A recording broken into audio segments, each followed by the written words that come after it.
Hi guys, it's Christine and welcome to our family budget. So today, gusto kong i-share sa inyo ang aking natanggap na package na in-order ko galing sa Lazada. So ipapakita ko sa inyo kung ano yung in-order ko at ano yung mga meron akong i-share sa inyo. Ibabahagi sa inyo yung mga experience ko sa Lazada. Okay? And so, let's get started.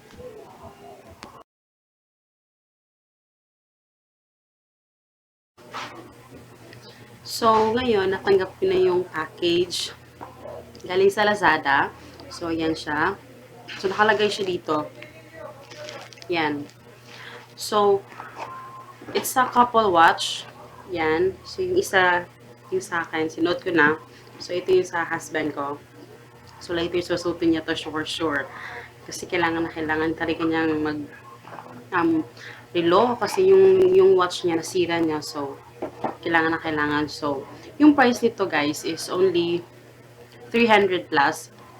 Hindi ko lang alam kung magkano yung plus niya. Basta 300 lang siya. So, plus the shipping fee, 119 pesos. So, yung binayaran ko lahat is 518 pesos. So, ginawa ko na lang 520 kasi wala yung change. So, yan. So, kanila siya umaga dumating. So, I'm so excited na buksan. So, yan. Binuksan ko na nga siya. So, hindi ako nagsha-shopping sa Lazada, guys. Um, bumibili lang ako sa Lazada pag kailangan na talaga. So, first yung binili ko is pacifier before, nung malit pa yung baby ko.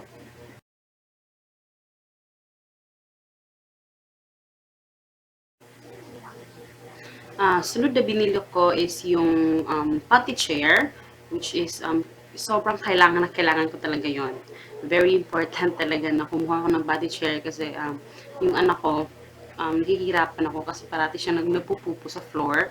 So, yun, kailangan ko potty chair para, kasi nagpupupo siya dun sa toilet na pang adult, nahuhulog siya. So, ayaw niya dun. So, I have to buy potty chair.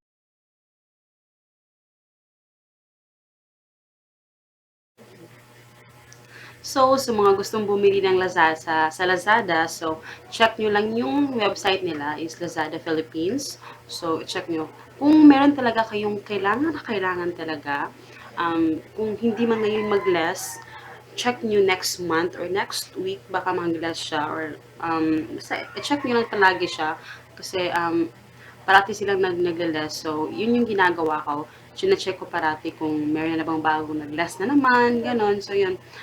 Tsaka pag mura talaga, madali siyang mag-sold out. Yun nga. So, yun yung ginagawa ko. So, ang sa Lazada talaga is, actually, yung shipping niya is, it's very good.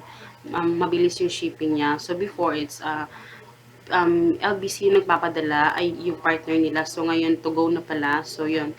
So, madali. Ay, actually, I feeling ko mas madali yung sa LBC before.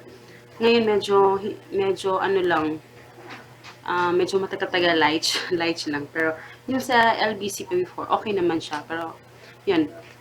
So, check nyo muna kung may mga promo. Tapos, pag nag-ano na kayo, pag first time nyo mag-shopping sa Lazada, i-click nyo yung cash on delivery kung gusto nyo magbayad kayo.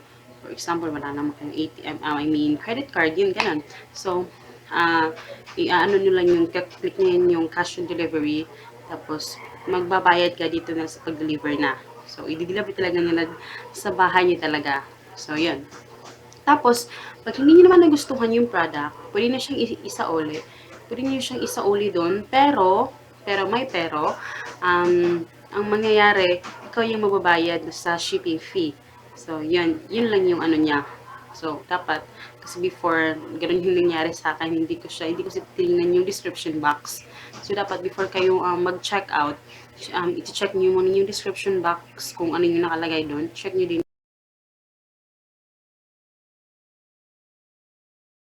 yung description box, importante yun. Tsaka ano talaga yung item. Kasi may tendency na baka yung item mo, ma-discourage ka lang pagdating din sa ano. So, check mo din yung mga comments, so mga nakakuha na. nakakuha na ng items. So, yun yung ginagawa ko before ako mag-check out. Check ko muna kung ano yung mga feedback. So, importante yun. So, yan. That's it. So, mga gustong kumuha sa Lazada, yun. So, kaya na sinabi ko, hindi ako binayaran ng Lazada. So, inano ko lang kung ano yung mga experience ko at saka yung reviews ko about it. So, yun. So, I hope you guys enjoy and please like and subscribe. And see you in my next video. Bye!